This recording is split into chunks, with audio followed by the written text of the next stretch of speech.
Well, on this podcast, I'm honored and delighted to have the president of World Hotels and head of international operations for BWH Hotels, otherwise known as Best Western Hotels. Ron, thanks so much for joining us on this podcast. Jonathan, my pleasure to be here. Thank you. And Ron, I can only imagine you're probably in your Phoenix office. It looks like it from behind you there. I am. It's a beautiful 75-degree day here in Phoenix, Arizona. So, Fantastic. That's great. Well, it probably doesn't happen very often when you're in the office, actually. You're with your 4,200 hotels as a group in 100 destinations. I would imagine you're on a plane an awful lot of the time. I certainly am. I leave later this week for Brazil and then from Brazil to Spain. So, the beauty of that is there's a lot of activity happening in the hotel industry internationally today. I'm excited to be able to work in these unique countries and cities and expand the brand and see the industry grow around the world, quite honestly. We're pretty lucky to work in this industry, aren't we? For sure. Yeah. Ron, you must be heading to Sahik and St. Paul. Actually, you got the conference right. It's in Rio this year. Sorry, you're absolutely right. It's in Rio. I should know that. That's our partner who's running that, Arturo Ross says Fantastic. partner. I love that event. It's the right size to really, meet with the hotel industry and development community. Enjoyed Lima last year and Cartagena the year before. So that's a great conference. And I just returned from Canrotis, which was in Sao Paulo last week for a travel industry event. So Brazil is a very hot market these days, and we're building up our infrastructure to support growth there.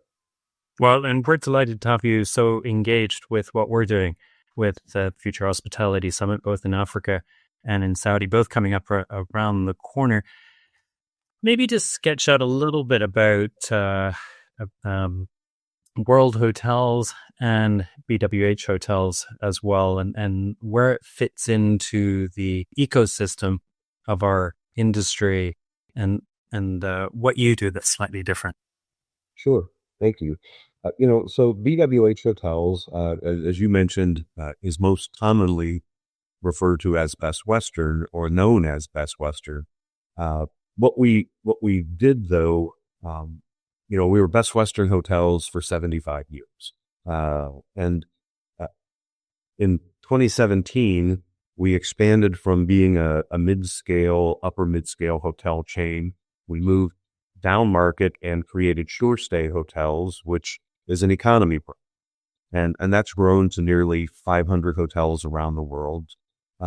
And then in 2019, we said, if we're really going to compete on a global scale, we need to have luxury to economy. So we went out looking for hotel brands that we could purchase.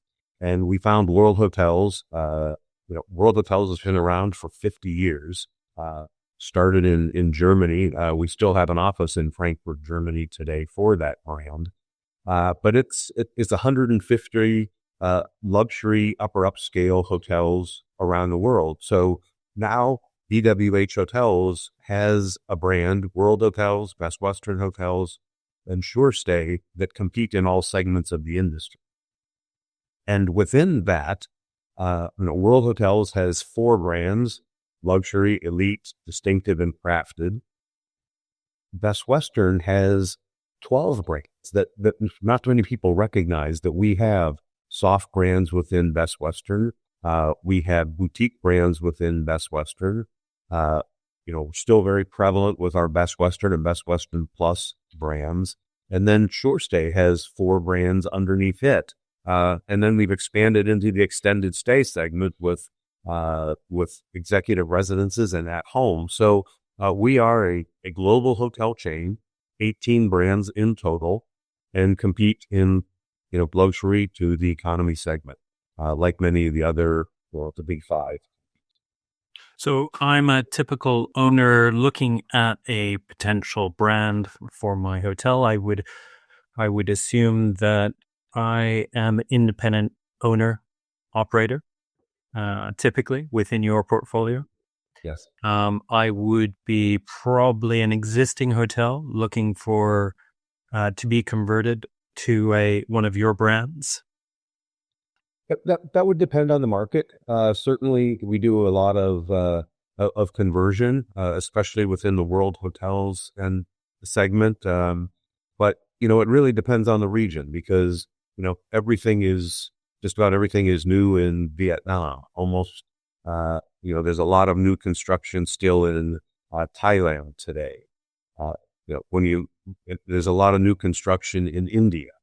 But when you look at China and Japan, much more conversion in those markets.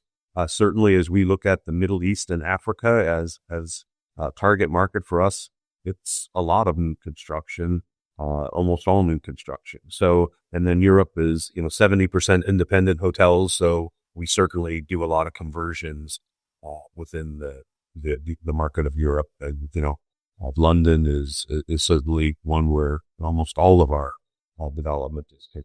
So there really is different around the world. And your growth market has very, very much been international, hasn't it? That whole international expansion into the global south, into Europe as well. Where are you seeing the growth in the markets at the moment? So recently we've made some very important strategic initiatives. We see Saudi Arabia it's a huge market for us. We've actually just opened up an entity, and we'll work toward opening up an office there because we know to do business more effectively, you have to have that, and you have to have involvement of the local industry. So we're looking to not only develop hotels there, but we'll manage hotels because that's again a key component of the development strategy. We've added a development person in Africa. We will probably add 2 or 3 more because of the potential that we have there. We do have representation in Africa today, although small. We've got 28 hotels today, and we've got another dozen in the pipeline. So it continues to expand. India is obviously huge opportunity for us as well, and I see them growing on very similar tracks as Africa. We have 30 hotels in India open today and 25 in the pipeline. So that is continuing to expand. That is all new construction, and again, investment is very important in how you are successful in developing those hotels because it's family money or outside money that's doing a lot of the investment in those markets. As we mentioned at the top of this discussion, Brazil is another area where we've opened up an entity in Brazil. We will establish an office there. We've got 9 hotels. They're open and operating today, and we've got another half dozen in the pipeline. So, these unique markets is really where not only we have a lot of interest from developers, but developers' interest is dictated by consumer demand. And we know that more and more travelers, especially as we look into the younger generations of travelers, really want stuff that is more unique and different. And they're going to visit Paris, they're going to visit Tokyo, but beyond that, they're going to visit London. But they want to go to these new, untouched markets that have had very little visitation or opportunity to visit over the years. So we that's what we believe where the direction of the consumers are going, and therefore that's where hotels are. And are they looking for a different experience now as well? Absolutely. Probably the most diverse demographic that we've ever seen, at least in my 40 years in the business, because we now have 5 generations of travelers out there today. It's not just primarily baby boomers. We're actually the small segment now. But you see that their needs of travel are very experiential, that they want to understand what it would be like to live in Egypt while they're there, or in Kenya, and experience life as a local and everything that market or that destination has to offer. And we're also seeing, while you see multi-generational travelers, where you'll see grandparents, parents, kids, grandkids all traveling on a vacation together. We're also seeing where the solo traveler is something that is increasing in demand. And that may be, hey, I just want to disconnect from everything. Or they may be on a trip to hopefully find a significant other and explore other parts of the world. So it's really complex out there. I think the key is understanding what the purpose of that customer's visit is and be able to engage them and fulfill that. And I suppose you have that unique attribute. That typically it's an owner operator type of hotel. So you got that relationship, but immediately with the owner operator community experiences. Yeah, that's exactly right, Jonathan, is that most of our hoteliers are very involved in communities where they operate and are connecting to that. And that's what we love about it. And that's why we allow our hotels that join the brand to retain their hotel name aside from ours. So whatever they're recognized at in that community, we want them to be able to leverage that, but also leverage the strength of a global hotel brand that will bring in new customers to their destination. Yeah. So as an owner, going back to an owner, what are the financial benefits of going with one of your brands versus one of the more standard management contract type brands?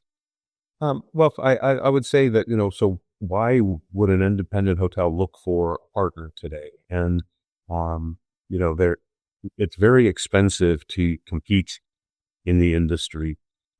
If you look at what does it take to market my hotel and how much would I need to spend to make that known? The loyalty program is probably the biggest resource and advantage of global brand has. We have 62 million members with BWR rewards, being able to market them specifically, being able for guests to be able to earn and redeem points around the world is critical and important. We have a worldwide sales team of about 160 people that drive both corporate and leisure demand to hotels. And then finally, and very importantly, is technology. Technology is incredibly expensive. So how we can engage with consumers, do digital marketing, provide a booking platform that whether it's website or app, which is now the more gaining popularity and how consumers shop and book, that's very expensive for hotels to be able to do on their own. So they connect with us. We have what we believe are very reasonable terms. We always think with the hotelier's interest in mind on what's a fair balance of fees versus the business we generate. And what does that typically amount to? Under 10%. Okay. And your brand standards as well are going to be more flexible, of course. They are. And you know what? It's another evolution we've seen over the past 10 years or so in our industry is consumers no longer want cookie cutter. They certainly want consistency when it comes to cleanliness, maintenance, service levels, all of that. But they don't want to feel like they're in the same hotel, just in a different location. They want to experience the hotels in that market. And especially in Europe, there's so many phenomenal historic hotels that really amplify our brands by keeping that uniqueness and not going in there with a strict approach to you must do this. It's not a smart way to do business. Yeah. I've watched you over the years, and particularly during lockdown, and how you manage the business. Since lockdown, not that we want to talk about it, but what have you seen that you're surprised about that has occurred since lockdown? Well, I think one of the one of the key changes in the market is I'll talk about the luxury traveler for a moment. 35% of luxury travelers today have a net worth of under $1 million. And pre the lockdown, pre-pandemic, I think there was a mindset that I could never afford luxury travel based on my income level or restrictions that I think I may have. And the combination of that and the younger demographic have said, you know what? I'm going to save money. I can afford to do that. I might not do luxury on the whole trip, but I'm going to pick a luxury accommodation to stay at and then pick and choose what my experiences will be from that point. So we've opened up a whole new opportunity for the upper upscale luxury segment to travelers that never thought they would or never traveled to that segment before. I think we've gotten and continue to get more personalized in the purpose of their travel. And we'll use AI to continue to expand in that, but we have a lot of information about our customers. How do we extend that and use technology to enhance the experience, but not replace the experience? How can we, staff is incredibly important at the hotel. That engagement needs to be at the highest levels of service, regardless of the segment. And I think, that personal care and approach was expanded on after everything that the world went through during the shutdown. We did become more caring. Yeah. And I think I would add to that your focus also on ESG and your push towards a better environment, trying to reduce plastic, dealing with water, and waste is obviously a big issue as well. When you come up with, and I know you've come up with some great ideas, great solutions with your clients, with your hotels, how are you able to sort of push some of those ideas into practice? Well, to be honest with you, we learned a lot from Europe. The first thing we wanted to do is, seek first to understand. And, we know that parts of Europe are far ahead of where we are in North America and many other parts of the world. So, countries like Sweden, Italy, very advanced in some of their approaches, even South Korea. So we recognize we need to put together a program that is meaningful. We know it's the right thing to do, but we also must recognize that success looks different in many parts of the world. So how we approach it has to be different. So we think globally, act regionally.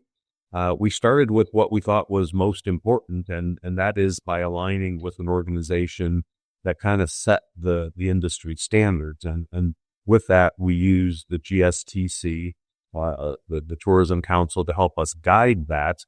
And then we connected with the World Sustainable Hospitality Alliance, Glenn and his team, to help us really determine what was most important at all of our hotels around the world. So our commitment at this point in time is that all 4,300 hotels will have a green certification by the end of next year, 2026.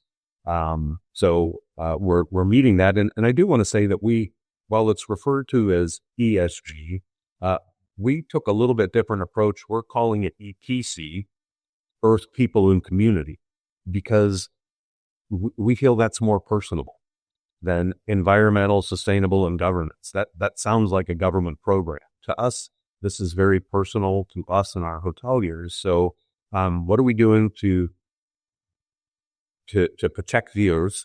What are we doing to protect the people? And what are we doing to protect the community and get involved in the community? And those three pillars are what really drive our key initiatives around the world. So we had a sustainability component. We also have a mandate that's in place already this year with regard to human and sex trafficking.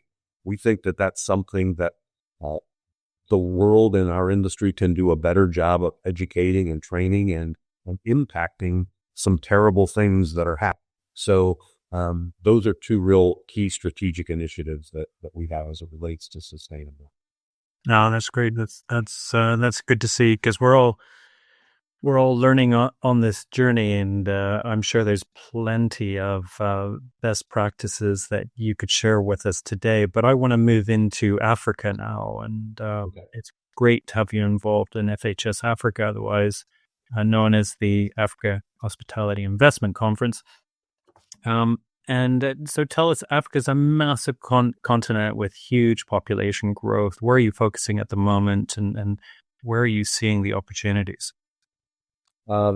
Certainly, Egypt is probably the the biggest opportunity out there today.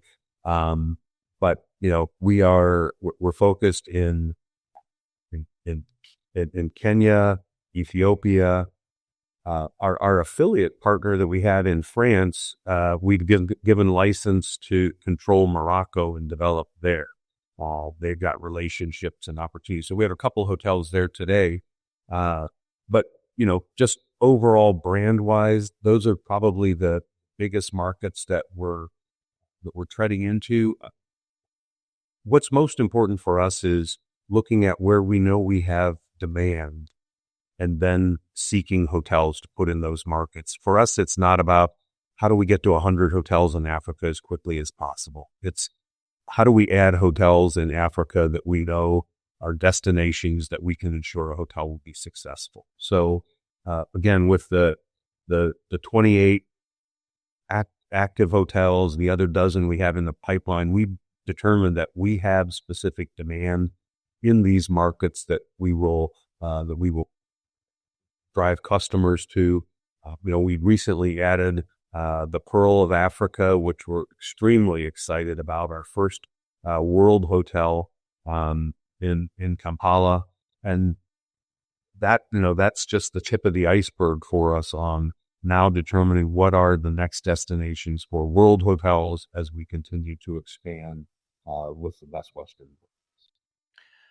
Yeah, and I would imagine your biggest challenge in Africa is just getting your brand out there as well, It is. because you're new to the market. Yeah, we are relatively new to the market. We were excited that when we talked to the Pearl of Africa, one of their asks of us was, can we put the World Hotels name on the outside of the building? And we actually absolutely have a model for hard branding World Hotels. And for us, that's the best partner you can have. Not only do they want to use our brand to drive revenue, but they're willing to promote it in a new market that people then ask the question, wow, what's a World Hotel? Where's another World Hotel I can stay in? So we love that hard branding model, and we'll use that.